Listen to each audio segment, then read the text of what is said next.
ওম শান্তি। আজকে 23শে জুন 2026-এ বাবার অমূল্য মহাবাক্য আমরা শুনব। আজকের এই মুরুলির সার কথা হলো, বাবা আত্মাদের শিক্ষা দেন, শরীরকে নয়। বাবা বলেন যে বাচ্চারা, তোমরা আত্মা, শরীর নও। আত্মা এই শরীররূপী রথকে পরিচালনা করে এবং তার স্বধর্ম হল শান্তি। আমাদের প্রকৃত নিবাস শান্তির ধাম বা মূল বতন। মানুষ শান্তি খোঁজে, কিন্তু আত্মস্বরূপের জ্ঞান না থাকায় বাইরে অনুসন্ধান করে কোথায় শান্তি পাব। যেমন হার গলায় রেখেও কেউ বাইরে খোঁজে, এটা রানীর কাহিনী।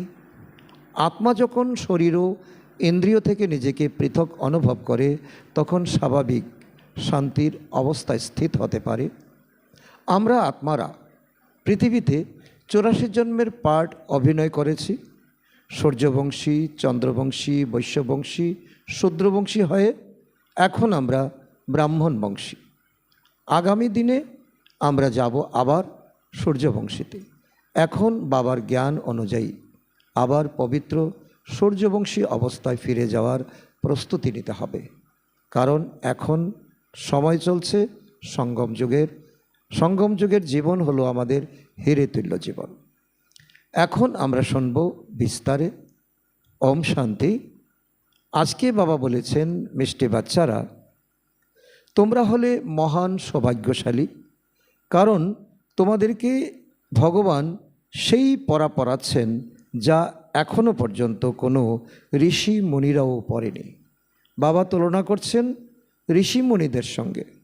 ঋষি মুনিরা এত গভীর তপস্যা করেছে, তারা এত ধ্যান, তারা তপস্যা করেছে, কিন্তু তারা এই পরমাত্মার জ্ঞান প্রাপ্ত করেনি। আমরা সাধারণ আত্মারা, আমরা গৃহস্থ ব্যবহারের থেকে আমরা পরমাত্মার জ্ঞান প্রাপ্ত করছি। এটা আমাদের কাছে অনেক সৌভাগ্যের। আজকের মুরলি থেকে প্রশ্ন, ড্রামার কোন ভবিতব্যকে তোমরা বাচ্চারা জানো, দুনিয়ার মানুষ জানে না? উত্তর, তোমরা জানো এই রুদ্র জ্ঞান যজ্ঞের দ্বারা বিনাশ অগ্নি প্রজ্বলিত হয়েছে। এখন সম্পূর্ণ পুরানো দুনিয়া এতে সাহা হয়ে যাবে। এই ভবিতব্যকে কেউ বদলাতে পারবে না। এই অশ্বমেধ অবিনাশী যজ্ঞটি এমনই যাতে সম্পূর্ণ সামগ্রী সাহা হবে। তখন আমরা আর এই পতিত দুনিয়ায় আসব না। একে ঈশ্বরের ভবিতব্য নয়, ড্রামার ভবিতব্য বলা হবে। আজকের মুরলি থেকে গীত। চেহারা দেখে নে রে প্রাণী, মনরূপী দর্পণে, পাপ কতটা পুণ্য কতটা তোমার জীবনে। ওম শান্তি। ওম শান্তি। বাবাও বলছেন, দাদাও বলছেন, তোমরা বাচ্চারা হলে মানুষ। এ হলো মনুষ্য সৃষ্টি, তাই না? এই সময় তোমরা ব্রাহ্মণ ধর্মের মানুষ হয়েছ। দেবতারাও মানুষ ছিলেন, কিন্তু তারা দিব্যগুণে ভরপুর ছিল।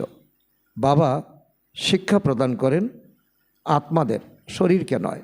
আত্মা এখন নিজের স্বধর্মের কথা জেনেছে যে আমরা আত্মারা এই শরীরকে পরিচালনা করি। এই শরীর হলো আত্মার রথ। যেমন বাবা এই রথে এসে বিরাজিত হয়েছেন, তোমাদের আত্মাও এই সময়ে শরীররূপী রথে বিরাজিত আছে।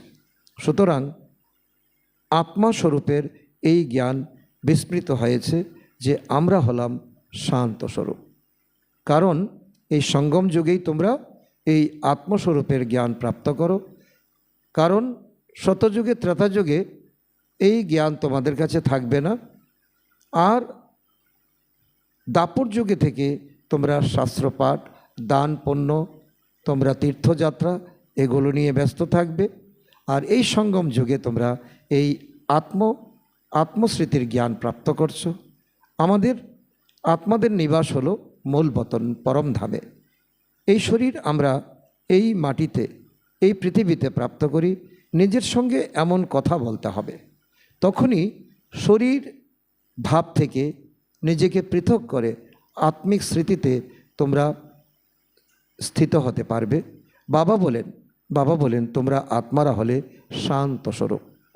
যদি তোমরা চাও আমরা শান্তিতে বসি, তো নিজেকে আত্মা নিশ্চয় করে শান্তিধামবাসী রূপে স্থিত হও। তো এটাই বাবা আমাদেরকে আজকে বলছেন, অভ্যাস করো। যখন তোমরা বসবে তখন এই স্মৃতি নিয়ে বসো যে আমরা তো আসলে হলাম শান্তিধাম নিবাসী। একটু সময় শান্তিতে তোমরা অবশ্যই বসতে পারো। সারাদিন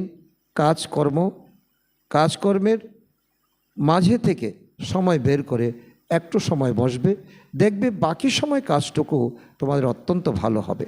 মানুষ শান্তি চায়, মন শান্তি চায়, এই কথাটি আত্মা বলে। কিন্তু মানুষের এই জ্ঞান নেই যে আমি হলাম আত্মা, সে কথা ভুলে গেছে। একটি গল্প আছে না, রানীর গলায় হার ছিল আর সে খুঁজছিল বাইরে। অতএব বাবাও বোঝাচ্ছেন শান্তি হলো তোমাদের স্বধর্ম। এখন তোমরা বাইরে খুঁজছো, জঙ্গলে খুঁজছো, তোমরা নদীতে খুঁজছো এবং তোমরা মন্দিরে খুঁজছো। বাচ্চারা, এখন তোমরা বুঝেছো আমরা আত্মারা হলাম শান্ত স্বরূপ। নিজের স্বরূপকে সামনে ভাসিয়ে তোলো এবং এই স্বরূপে তোমরা স্থিত হও। আমরা এখানে আসি পার্ট প্লে করতে। এই অর্গান থেকে ডিটাচ হয়ে গেলেই আত্মা শান্ত হয়। বাবা বলছে যে যখন তোমরা অর্গান থেকে, এখন প্র্যাকটিস করো, যখন তোমার অর্গান আছে, তুমি যখন জীবাত্মা, তখন শরীর থেকে একটু ডিটাচ হয়ে প্র্যাকটিস করো। আর অন্তিম সময়ে তো এমনিতেই আত্মা শরীর থেকে বেরিয়ে যাবে, আর ঢুকতে পারবে না। তো অত্যন্ত এখন বাবা বলছেন এই সঙ্গমের সময় অত্যন্ত মূল্যবান সময়। নিজেকে এখন অত্যন্ত উচ্চ পদের অধিকারী করার জন্য এখন প্রকৃত সময়। আত্মা নিজ স্বধর্ম শান্তিতে যতক্ষণ ইচ্ছে বসতে পারে। যদি চাও আমরা এই শরীর দ্বারা কোনো কাজ করব না, তো শান্ত হয়ে বসে যাও। যখন কোনো কাজকর্ম নেই, শান্ত হয়ে বসে যাও। এ হলো প্রকৃত সত্য শান্তি। এর খোঁজ তোমরা করো না, কিন্তু তোমাদের স্বধর্ম হলো শান্ত। এখন তো এখানে তোমরা পার্ট প্লে করছো, বিভিন্ন পার্ট নিয়ে তোমরা প্লে করছো। কেউ তোমরা ধনী ব্যক্তি, কেউ তোমরা নির্ধন। বাবার কাছে জেনেছ আমরা 84 জন্মের পার্ট প্লে করছি। এই 84 জন্মের চক্রের কথা কেউ জানে না, শুধুমাত্র তোমরা বাচ্চারাই জানো। প্রথমে আমরা সূর্যবংশী রাজা বা প্রজা ছিলাম, পরে চন্দ্রবংশী, বৈশ্যবংশী, শূদ্রবংশী হয়েছি। এখন পুনরায় আমাদের সূর্যবংশী হতে হবে। এটাই আমাদের লক্ষ্য, আর এই লক্ষ্যে আমাদের পৌঁছাতে হবে। তোমরা বাচ্চারা সৃষ্টির আদি মধ্য অন্তের জ্ঞান জেনেছ, তোমরা হলে অনেক সৌভাগ্যশালী। কারণ বাবা আজকে হেডলাইনেই বলেছেন যে ঋষিমুনিরা এত মেহনত করেছে, তারা বছরের পর বছর ধরে তারা তপস্যা করেছে, কিন্তু এই জ্ঞান তারা প্রাপ্ত করেনি। তারা শতযুগেও যাবে না। বাবা তো যথার্থ কথা বোঝান, এ হলো সদ্গতির মার্গ। এই কথা বোঝাতে হবে যে সকলের সদ্গতি দাতা হলেন এক পরমপিতা। এখন তোমরা জেনেছ আমাদের বাবা এসে 21 জন্মের জন্য আমাদের সদ্গতি প্রাপ্ত করাচ্ছেন।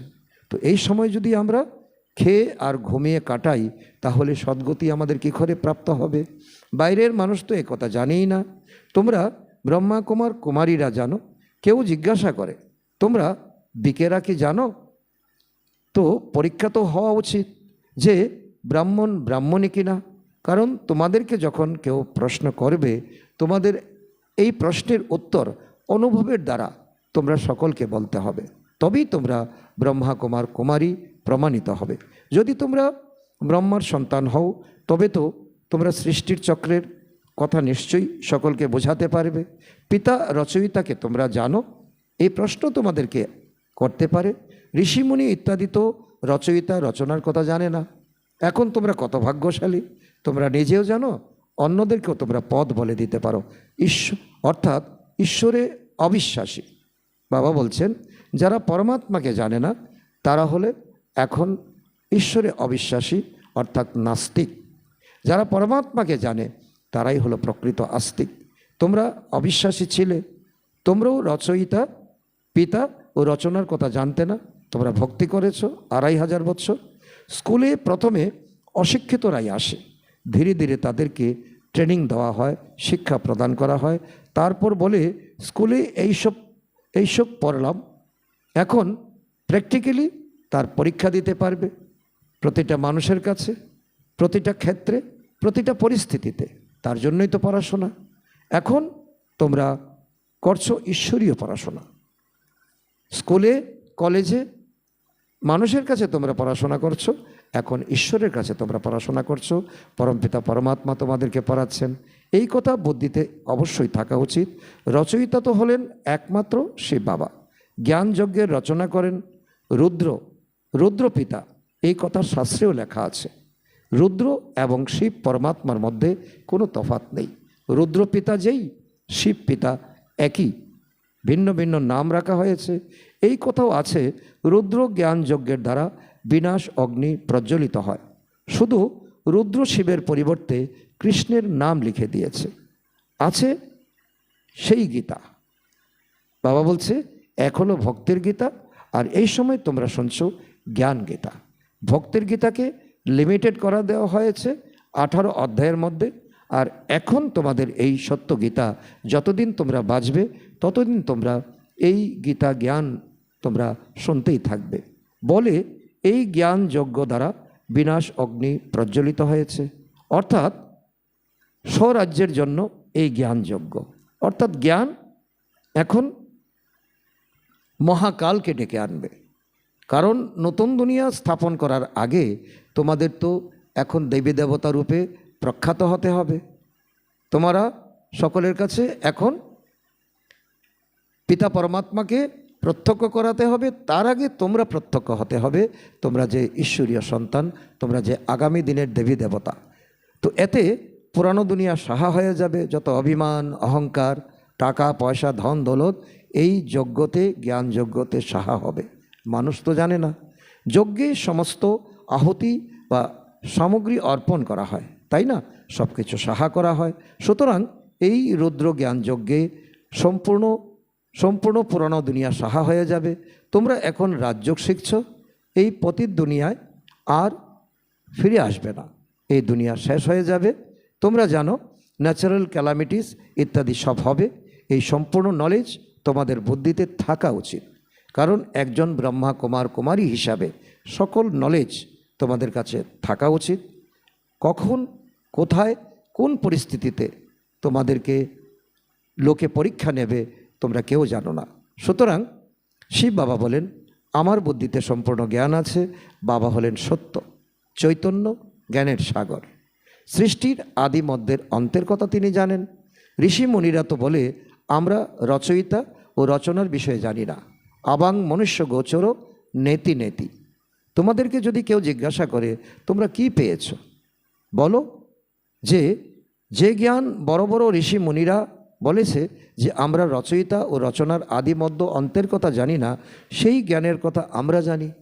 তোমরা বলবে, তোমরা গর্বের সঙ্গে বলবে রচয়িতা পিতা ব্যতীত রচনার আদি মধ্যের অন্তের রহস্য কেউ বোঝাতে পারে না। তিনি এখন ব্রহ্মার শরীরে এসেছেন, একমাত্র তো রচয়িতা বোঝাতে পারেন। তোমরা জানো মাছিদেরও রানী মক্ষিকা থাকে, রানীর সঙ্গে সব মাছিরা উড়ে যায়। তো রানী অর্থাৎ মা, তার সঙ্গে তাদের সম্বন্ধ থাকে। রানী যখন যায় যেখানে, তার সঙ্গে মৌমাছিরও তার পিছে পিছে যায়। তো অসীম জগতের পিতা অর্থাৎ সেই বাবা সাজন এসে সব আত্মারূপী বাচ্চাদেরকে সঙ্গে নিয়ে যান। বাবা উদাহরণ দিচ্ছেন, তোমরা জানো বাবা এসেছেন, আমরা আত্মাদের সঙ্গে করে নিয়ে যাবেন কোথায়? শান্তিধামে। পুনরায় আমাদের শতযুগের পার্ট আরম্ভ হবে। যে পার্ট প্লে করার জন্য তোমরা দেবী দেবতা পদ প্রাপ্ত করেছ, এখানে তোমরা আসো মানুষ থেকে দেবতা পদের অধিকারী হতে। সব গুণ এখানেই ধারণ করতে হবে, এই লক্ষ্মীনারায়ণের মতো হতে হবে।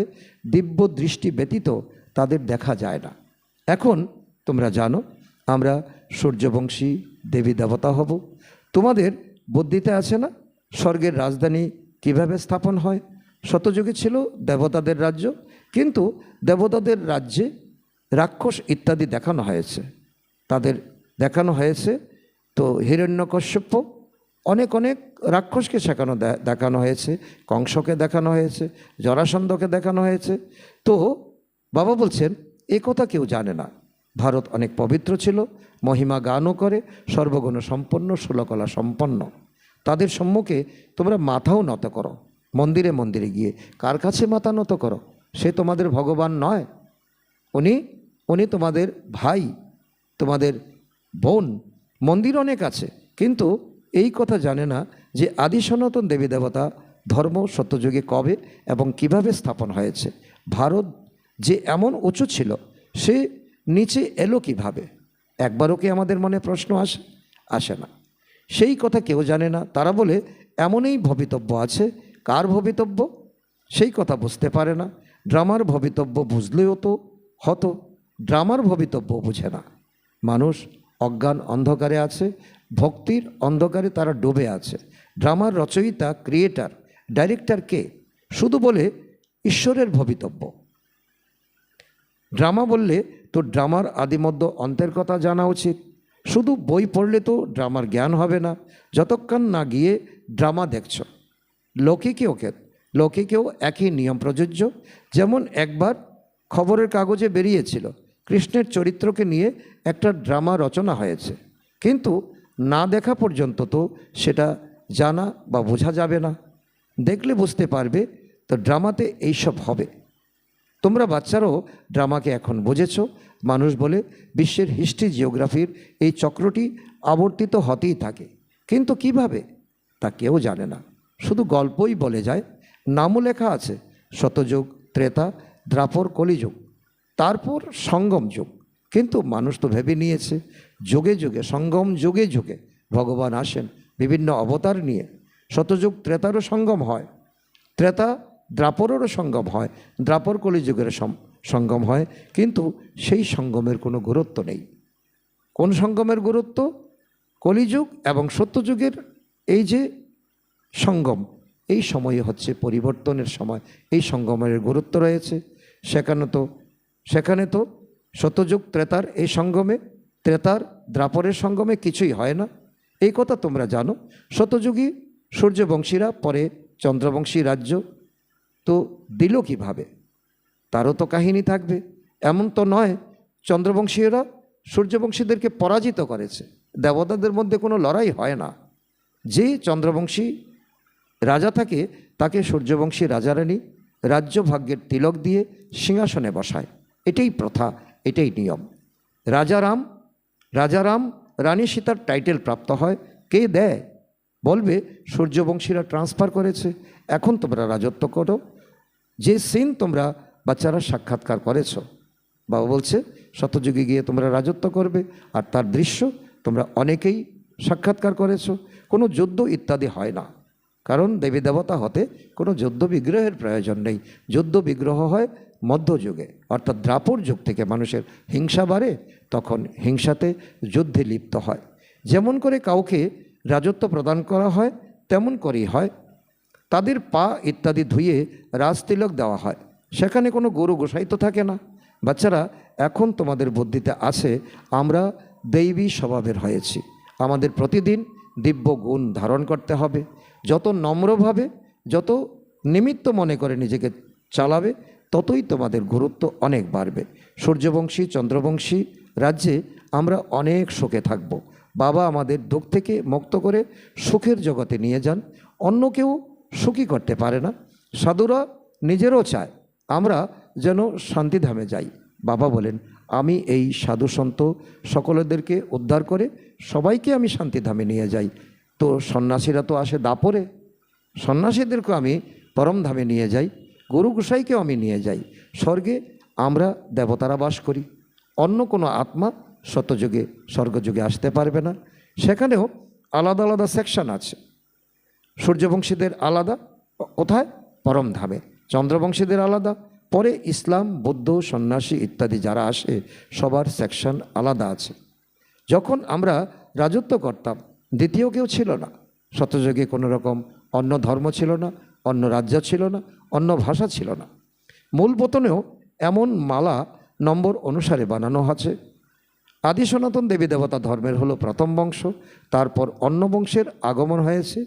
এই বংশই হলো বিশালতম। অন্য ধর্মস্থাপক যারা এসেছে সবাই এক বংশ থেকে এসেছে। তোমরা বলবে ইসলাম হলো দ্বিতীয় নম্বরের বংশ, বৌদ্ধ হলো তৃতীয় নম্বরের বংশ, আমরা হলাম ফার্স্ট। বাকি সীমিত জগতের তো অনেক ছোট ছোট লক্ষ বংশ হবে। এখানে মূল হলো 4টি বংশ। সর্বপ্রথমে আসি আমরা, তারপরে আদি সনাতন দেবদেবী ধর্ম, তারপরে ইসলাম, বৌদ্ধ, খ্রিস্টান ইত্যাদি। এখন আমাদের পতন হয়েছে, আমাদের 84 জন্ম নিয়ে পার্ট প্লে করতে হয়। যারা এখন লাস্টে আছে তারাই ফার্স্টে থাকবে। দেবী দেবতাদের এখন পতিত হওয়ার দরুন নিজেকে দেবী দেবতা বলতে পারে না, দেবতাদের পুজো করা হয়। এর দ্বারা প্রমাণিত হয় যে আমরা দেবতা বংশের। শিখ ধর্মের মানুষ গুরু নানককে বিশ্বাস করে, তারা নানকের বংশের। শতযুগের প্রথম নম্বরে আমাদের বংশ। এর চেয়ে উঁচু বংশ হয়ই না। আমরা হলাম উঁচু থেকে উঁচু বংশের। আমরা সবচেয়ে বেশি সুখ ভোগ করি, পরে পতিত কাঙ্গাল হই। সবচেয়ে বেশি দুঃখী হয়েছি আমরা। ঋণ নিয়েছি, অনেক ধনী ছিলাম, এখন গরিব হয়েছি। তো সব কিছু আমরা হারিয়ে ফেলেছি। এই হলো দুঃখধাম। দুঃখধাম কেন? বাবা বলছে যতটা তোমরা ভোগ করেছো তার থেকে বেশি তোমরা ঋণ নিয়েছো। এখন বাবা পুনরায় তোমাদের শোকধামের মালিক করছেন, যখন এই সময় সঙ্গম যুগ। বাকিরা সবাই চলে যাবে, শান্তিধামে বসে থাকবে। যখন যাদের সময় হবে তখন তারা আসবে এই দুনিয়াতে। আধাকল্প তোমরা সুখ ভোগ করো, বাকিরা সবাই শান্তিধামে থাকে। বাবা গল্পরূপে আমাদেরকে প্রত্যেক দিন আমাদেরকে ইতিহাস, হিস্ট্রি, জিওগ্রাফি আমাদেরকে পড়াচ্ছেন। তারা চায়, কারণ যারা শান্তিধামে বসে থাকবে তারা চাই মুক্তিতে যাই। সুখকে কাক বিষ্ঠা সমান ভাবে সন্ন্যাসীরা বলে। তো এই জগৎ হলো দুঃখের। বলছে ব্রহ্ম মহাতত্ত্বই হলো সবচেয়ে সুখের। তারা শান্তি চায়, তারা মোক্ষ চায়, মুক্তি চায়। তাদের তো সুখের অনুভব নেই, তারা শতযুগে আসতে পারবে না। তোমাদের তো অনুভব আছে, তোমরা মহিমা কীর্তন করো, কিন্তু পতিত হওয়ার দরুন তোমরা ভুলে গেছো। এখন বাবা স্মরণ করিয়ে দেন, হে ভারতবাসী, তোমরা হলে দেবী দেবতা ধর্মের। দাপর যুগ থেকে নাম পরিবর্তন করেছো। দেবতা ধর্মের মানুষই পতিত হয়েছে, গাইতেও থাকে, হে পতিত পাবন এসো। বাবা বলছেন তোমরা কত জন্ম পবিত্র দুনিয়ার ছেলে, কত জন্ম পতিত দুনিয়ার আছো। এখন পুনরায় পবিত্র দুনিয়ায় যেতে হবে। এই সব হলো পাঠশালার মধ্যে অন্যতম পাঠশালা। দুনিয়ার যত শিক্ষা কেন্দ্র দেখছো, সবচেয়ে বড় শিক্ষা কেন্দ্র এই তো প্রজাপিতা ব্রহ্মাকুমারী ঈশ্বরীয় বিশ্ববিদ্যালয়। সব যজ্ঞের মধ্যে শ্রেষ্ঠ যজ্ঞ হলো জ্ঞান যজ্ঞ। অবিনাশী, রুদ্র, অশ্বমেধ, গীতা জ্ঞান যজ্ঞ। সম্পূর্ণ পুরানো দুনিয়া এই যজ্ঞে সাহা হয়ে যাবে। হোলিকা দহন করা হয়। এই সব উৎসবগুলি এখনকার। আত্মা চলে যাবে, কিন্তু শরীর শেষ হয়ে যাবে। এই নলেজ কোনো সন্ন্যাসী দিতে পারে না। একবার যদি তোমাদের এই নলেজ তোমাদের অন্তর আত্মা গ্রহণ করে, তাহলে তুমি নিজেকে আত্মাই ভেবে চলবে, তাতে তোমার উন্নতি। গীতায় কিছু লেখা আছে, কিন্তু সে হলো আটায় নমক লবণের সমান, অল্প সমান, অল্প পরিমাণ সেখানে জ্ঞান আছে, বাকি সবটাই আটা। শিব বাবা বলেন আমরা এই যজ্ঞ রচনা করেছি, আমাদের তন মন ধন এতেই সমর্পিত হয়, এতেই তোমরা তন মন সব সাহা করো, জীবিত থেকে মৃত সমান হও। বাবা বলছে যে এই সময় তোমরা জীবিত আছো, কিন্তু পুরানো সংস্কার থেকে তোমরা মৃত হয়ে গেছো। এই জ্ঞান তোমরা এখন প্রাপ্ত করছো। আচ্ছা, মিষ্টি মিষ্টি হারানিধি বাচ্চাদের প্রতি মাতা পিতা বাপদাদার স্মরণের স্নেহ সুমন আর সুপ্রভাত। আত্মাদের পিতা তার আত্মারূপী বাচ্চাদের জানাচ্ছেন নমস্কার। আমরা আত্মারূপী সন্তানরা আমাদের মাতা পিতা বাপদাদাকে জানাই স্মরণের স্নেহ সুমন, সুপ্রভাত ও নমস্কার। ধন্যবাদ বাবা, ধন্যবাদ। আজকের মুরলী থেকে ধারণার জন্য মুখ্যসার 1 নম্বর, সুখধামে যাওয়ার জন্য নিজের স্বভাব দিব্য বানাতে হবে। ড্রামার আদি মধ্য অন্তের রহস্যকে বুদ্ধিতে রেখে খুশিতে থাকতে হবে। সবাইকে এই রহস্য বুঝিয়ে দিতে হবে। নাম্বার 2, স্বরাজ্য নেওয়ার জন্য এই ব্যাহদের যজ্ঞে জীবিত থেকে নিজের তন মন ধন অর্পণ করতে হবে। সব কিছু নতুন দুনিয়ায় ট্রান্সফার করে দিতে হবে। আজকে বাপদাদার মধুর বরদান আমাদের বাচ্চাদের প্রতি, নিজের ললাট থেকে তৃতীয় নেত্রের সাক্ষাৎকার করানো সত্যিকারের যোগী ভব। তার অর্থ হলো স্মরণিক রূপে যোগীর ললাটে তৃতীয় নেত্র দেখায়। তোমরা সত্যিকারের যোগী বাচ্চারাও নিজের ললাট থেকে তৃতীয় নেত্রের সাক্ষাৎকার করানোর জন্য সদা বুদ্ধির দ্বারা এক বাবার সঙ্গে থাকো। এক বাবা, দ্বিতীয় আমি, তৃতীয় কেউ নেই। যখন এইরকম স্থিতি হবে তখন তৃতীয় নেত্রের সাক্ষাৎকার হবে। যদি বুদ্ধিতে তৃতীয় কেউ এসে যায় তাহলে তৃতীয় নেত্র বন্ধ হয়ে যাবে। এই জন্য যাতে সর্বদা তৃতীয় নেত্র খোলা থাকে তার জন্য স্মরণে রাখো যে তৃতীয় কেউ নেই, এক বাবা, দ্বিতীয় কেউ নেই, আর আমি তৃতীয় কোনো কেউই হতে পারে না। আজকের স্লোগান প্রশ্নচিত হওয়া অর্থাৎ হয়রান হওয়া আর হয়রান করা। আজকের অব্যক্ত ইশারা সদা হাসি খুশি থাকার জন্য নিজের নেচারকে সরল বানাও, সহনশীল হও। এর অন্তর্গত বাবা বলেছেন যে যেরকম কর্ম করে সেরকম তার নামও প্রসিদ্ধ হয়। কর্ম যদি শ্রেষ্ঠ হয় তাহলে নাম শ্রেষ্ঠমণি। শ্রেষ্ঠমণি হওয়ার জন্য মন বাণী কর্মে সরলতা আর সহনশীলতা, এই দুটি গুণ হলো আবশ্যক। যদি সরলতা থাকে, সহনশীলতা না থাকে তাহলে শ্রেষ্ঠ নয়। এই জন্য সরলতা আর সহনশীলতা দুটো সাথে সাথে চাই। আচ্ছা, ওম শান্তি।